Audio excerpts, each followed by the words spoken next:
Good morning, Venice, Nokomis, Northport, and Englewood. This is Francesco Abbruzzino bringing you the Daily Scoop newscast. Got a lot of things to cover today before the weekend kicks off tomorrow, so let's go ahead and get started. Okay, folks, I want to start out with today's sponsor, the Venice Print Center. They've been in business since 1988 in Venice. They're over in South Venice. That's a picture of the building right there. And they have been in business, like I said, since 1998. And one other thing I wanted to show you guys is that it's a local. Yes, this individual graduated from high school, and his parents, Randy and Lori Kendrick. So get out there, check them out, the Venice Print Center. Thank you for sponsoring this version of the Venice Scoop newscast. Let's get started first on the county level. They went ahead and picked out Hines as the lead Sarasota County Commissioner, and Christina Robinson out of Northport will be the vice chairwoman. Basically, Hines will preside over meetings of the 5-person council, and they'll continue doing what they do, which sometimes is not all that impressive. Now, let's get over to the Venice news first. This is a photo that somebody sent me this morning of the trash after last night's event on Main Street, put together by Main Street. And it comes to Venice, Nokomis, and Miami, I think, or something like that. Basically, one of my notes on here, and I haven't checked it lately, is that the president, Sandy, with Sandy's Designs, wrote the city council complaining that, hey, these people are putting chairs out and it's interfering with my business. My revenues are down because of it. My thought was, wait a second. These people are coming there 1 day, 2 days early, putting their chairs out. Why aren't you out there trying to draw them into your business? During the parade, all these retail locations were closed. Why weren't they open during the parade and getting these 50,000 expected visitors in their doors? Now, turn that around to today, where the president, Sandy, of Venice Main Street, put on this event last night, and you would have thought, after how she had written the council complaining about the trash and the chairs, that they would have taken action and been proactive to make sure extra cans were out there or garbage bags or the trash was collected. But this is the scene from last night. So apparently this mess is good enough to get people into their doors during their special events, but on events that they have no involvement with, it's not acceptable. Bit ironic, wouldn't you think, folks? All right, our next story takes us over to Toys for Tots. This is a letter carrier's day. It's tomorrow, Saturday. It's going to be Northport, Venice, and Englewood. And like I told you before, this is the biggest package delivery day. And the news and sheriff have warned people, look, people are on the lookout for packages that are being left at your doors. So make sure you leave them at your neighbors, or make sure you're home when UPS drops them off. And they showed a video of some people taking them. Same thing goes for this event. I can see some clowns getting out there deciding that, hey, you know, forget these gifts that are for kids that are needy. I'm going to take it and sell it and go out and get myself some crack cocaine. That's not something we want to happen, so watch your packages if they are out there, or if you see the mail guy coming, run it out to him. The next story. This is on the GPS tracker and the success that the program brings out there. So let's go ahead and give a listen to this one. All the time, get to where we are going. And now the same technology helps save the life of a man with a disability. 10 News Sarasota newsroom reporter Isabel Mascarenhas speaks with his rescuers. The Sarasota Police Department started Project Lifesaver 6 years ago. It's a GPS-like tracker that's worn on the wrist of anyone that may go missing. So far, officers say it's had a 100% success rate, and James Mondello is proof of that. Project Lifesaver saved his life. Venice police officers say 50-year-old James Mondello, a mentally disabled man due to a head injury, walked away from the Banyan residence around 9 o'clock Tuesday night wearing one of the tracking bracelets. Each client is given a radio frequency, and it's downloaded into our database for Project Lifesaver. Using a tracking device, the bracelet gives off a chirping sound that grows louder the closer it gets to the person who's missing. Mondello's bracelet led officers to the mangroves off Casperson Beach, more than 2 miles away. There was nothing but mangroves and debris. It was so thick, we couldn't even crawl through it. Officers continued their search on the water. Pinging kept getting a little bit stronger. Then Mondello made a move that helped save his life. And he actually turned his head sideways, and I caught a glimpse of his cheek. That is the only way I would have seen him. And he literally was in the bank, along the bank, where the ground had washed away, and he was nestled in the roots of the mangrove trees. Rescuers say it's a good thing they found Mondello when they did, because high tide was just hours away. If we didn't find him when we did, he would have definitely drowned. He was alert, he was conscious, but he was completely, totally exhausted. And at that point, he had just given up. And the first thing Mondello asked for? He just asked for his sunglasses. Police say Mondello suffered some cuts and bruises, but if not for the tracking bracelet... If it wasn't for that, he wouldn't have been found alive. In Venice, Isabel Mascarenas, 10 News. Now, how about that? The GPS unit, which helped Officer Parricio track down this individual that had escaped the night before from the band. Free life is short. All right. That's another area I got to cut out, Susan.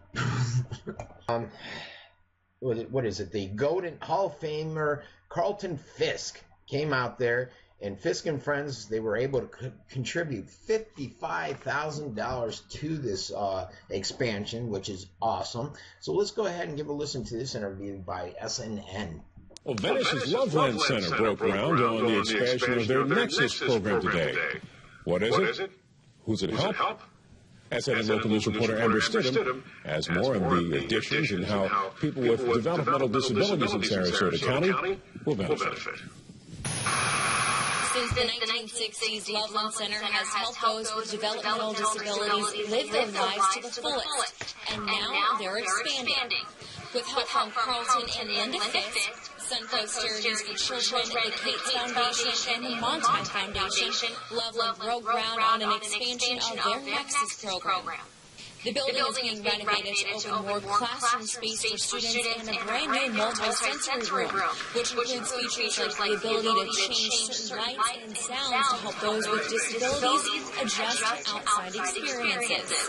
They're in a system where they can be enjoyed, where they can enjoy what we try to provide for them. And like I say, it's a step closer to not mainstream so much, but enjoy life more. More than 120 individuals are enrolled in various programs at Loveland. And for baseball legend Carlton Fisk, it's personal. We have a little 3-year-old grandbaby who is Down syndrome, and to experience just the joy of him, and all his smiles allows us to it makes us want to be involved here even more. Loveland will have a grand opening for their new facility early next year. When they smile, it makes us smile. Reporting in Venice, I'm Amber Stidham, SNN Local News. How great is that of Fisk and Friends to contribute $55,000 towards that Loveland Center expansion? Some good news happening there.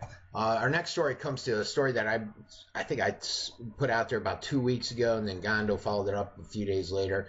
Little difference in the numbers. This story from the Herald, which ace reporter Shelby Webb put out, fan of the page I might add, stating that $30,000 worth of copper and piping were stolen. The mayor at the city council meeting told us $50,000, so there's a little discrepancy there between the numbers, and that's also what the Gondo reported.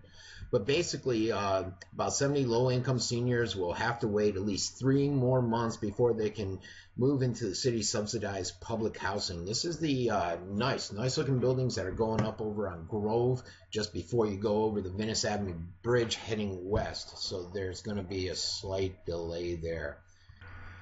Okay, our next story involves the meeting with the environmental committee yesterday, and basically it's about a ditch on the beach. This is the environmental advisory committee that will take in the information, go to the council, and advise them of the direction they believe should be taken. Someone that sits on this board is Councilman Daniels. Basically, they said This individual that wrote it is that the bad news is that it presented first and were limited to 10 to 15 minutes, whereas the city had 45 minutes, or the committee had 45 minutes to put out their version of the story. He states that they received considerable help from Vice Mayor Bob Daniels in support of the ditch on the beach plan. Nothing the city engineer said today contradicted our main argument. They are diverting bacteria from the known rodent and raccoon, latrine, and plumbing this bacteria untreated into the beach. They did not disagree. So the city knows this, Bob Daniels knows it, and they're fine with it. Hey, we're already dumping all these pollutants in the beach. What's a few more? He says they're unaware of any SWF WMD area that in the last 3 years has been chosen to treat the bacteria laden outfall by dumping it into the beach. They did not disagree. And that's funny because I've always been told by the mayor and others that there is a process to prevent all this stuff from flowing into the beach. So, what's your thoughts on that one? I'm sure the environmental committee is going to present their findings to the council, and it's up to us as residents of Venice to put a stop to this action. All right, our next story comes to us out of Englewood. The Celtic bracelet technique has been taught. Teenagers learn how to make Celtic knotted bracelets using paracord, also known as parachute cabling, and this happened at the Elsie Quirk Library in Englewood. So some good things there. Basically, they're going out and making this. I can't see the picture. I thought I had a picture of it, and let me see if I can click it. Yeah, there we are. There's the picture. Celtic bracelet. You have Hannah Grulin, 16, and Juliana McIntyre, 11, with their sister Flannery, 17, showing them how to finish up the project. So good things happening out there, and a cute little story by Betsy Williams with the Herald. Next thing you know, we go over to Port Charlotte. This is an interesting, Northport. This is an interesting story. This individual lives in Port Charlotte, but he goes to Northport High School. He's due to Obamacare. He's lost his insurance coverage, and as you can see, he's in dire need of it. So take a listen at this story and some of the impacts that some of the decisions that our government is making and how it impacts us as normal day folk. A Port Charlotte family's recent trouble with health care coverage shows how families can end up falling between the cracks through no fault of their own at a time when they need the coverage the most. Tonight, SNN's Lena Vargas introduces us to this family that really does need some help. Before a heart attack caused by a blood clot 3 years ago, Manny Galan played several instruments and did what most middle school students did. But now the Northport High School student is confined to a wheelchair, unable to speak or move very much. This is a kid that needs constant care. He has a feeding tube, like I said. Now he and his family face a new challenge. His mom says Medicaid dropped his coverage, including the money that pays for his at-school nurse. Without the nurse, he cannot go to school, and I cannot go to work. Worst case scenario, I might have to quit my job and take care of my son, which I tried not to do that because we need the support in the family. His mom explains that on paper she no longer qualifies for Medicaid because of an $18,000 loan from a family friend specifically for a down payment on a house. When all this happened, unfortunately we lost our house. And because of that, we do not qualify for a conventional loan. I'm renting the house, I cannot do any modification, and Manny needs a lot of care, and it's very difficult to manage him in the house that doesn't have a modified bathroom, mainly. The family paid the $1,000 a week for the nurse for the last few weeks, but Millie says she doesn't know what will happen on Monday. I don't think it's fair that we are in this situation without any advance notice, and I have tried numerous times to get in touch with Medicaid. Florida's Kid Care program may be able to fill the gap, but an answer may not come soon enough. As of now, nothing has happened, Manny has no coverage, and we are in a very, very desperate situation. Lena Vargas, SNN Local News. How about that sad story? And unfortunately, that's happening throughout the nation to many individuals. I saw a story the other day about an individual that has cancer, can't seek any further treatment because his insurance dropped him. And it's over some ridiculous stuff, such as your policy doesn't have coverage in case you have a baby. Well, they're doing this to 55-year-old ladies that aren't going to have babies, or different scenarios. But it's just getting a little ridiculous out there, and my heart goes out to this young man and his family. So anything you can do to support them would be great. The next story is another Northport. How about the Northport PD? They're offering a free public safety class. Applications are being accepted for the 2014 Citizens Public Safety Academy. It's a free academy that the Northport PD puts out. For more information, you can contact Steve Lorenz at 941-429-7339. That's basically it for sports. Let's go ahead, or for news. There's really no sports information to speak of out there, so let's go over to the weather. As you know, I follow WWSB, and there's Bob Harrigan, who used to live here in Venice. He says it's going to be 83 today, sunny and a low of 64, basically 82 to 83 through Monday, with a low of 64 to 65 through Monday. On Tuesday, expect some rain with 30% chances. A front comes through and it drops us down to a blistery 76 degrees. The marine forecast, it's going to be out of the south, 5 to 15 feet, seas 2 to 3 chop. Might be some knee-high bombers down there for surf. I'll have to check it out. Basically, that's your forecast. So it looks like we're in for a awesome weekend. That's going to come up, and which is good because tomorrow night we got the boat parade, which happens at 6 o'clock. You can basically see it anywhere from the North Jetty down to Circus Bridge along the ICW. It's a fun event. Get out there with your family. Enjoy it. I'm going to try to film it, not live, but just try to film it from my secret local spot. Also, you have the drum circle, which occurs. I'm pretty sure it's still on, and that happens at sunset. People usually get there an hour or two early. They start to manja or eat and just enjoy the good time that they can have out there. I did add a new event today, which is the Italian Fest, our American Club. They're hosting a Christmas party for kids on December 14th at 1 o'clock. If I recall, I'm not sure this year what's happening, but if I recall last year they had some fun events for kids. It was all free and it was a good time from what I've heard. Now, tonight's a different story. Lots of Christmas-themed stuff happening tonight. We have Brian Duncan benefit the Christmas concert at the Venice Bible Church. For more information on these 3 events that I'm going to list, you can go to the Venice Scoop under the events section, and they'll be right there. Also, music legend Brian Duncan headlines the benefit concert at the Venice Bible Church. That's the same person. I should review this stuff first. And then lastly is the Venice Theater. Yes, the Marvelous Wonderettes are going to be at the Venice Theater performing their special talents out there. So check it out. And as I said, you got the Venice Boat Parade tomorrow, the annual toy drive tomorrow. Also tomorrow morning is Breakfast with Santa at the YMCA. This is an event I brought my kids to when they were younger. They had the Venice Elementary School come on. They do a Christmas carols.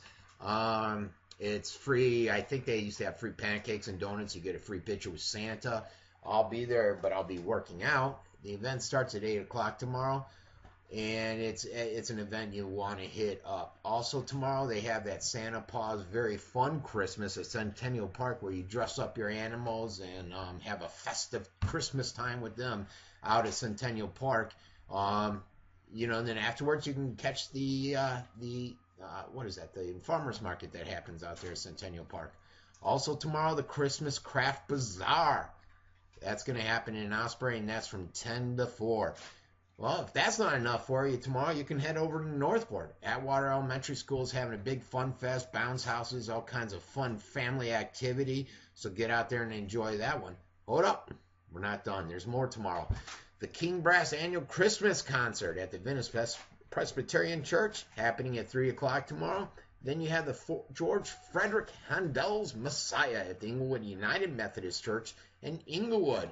Cap it all off with the Christmas Boat Parade. So we got a lot of stuff happening today and tomorrow along that Christmas theme. Get out there, enjoy it. Hi, Venice. That's basically it for your Venice newscast. Remember to get out there and support Venice Print, the sponsor of today's show. Excellent family-owned company that has been out in the Venice area for a long time. For Francesco Abbruzzino, this is the Venice Scoop. Ciao tutti.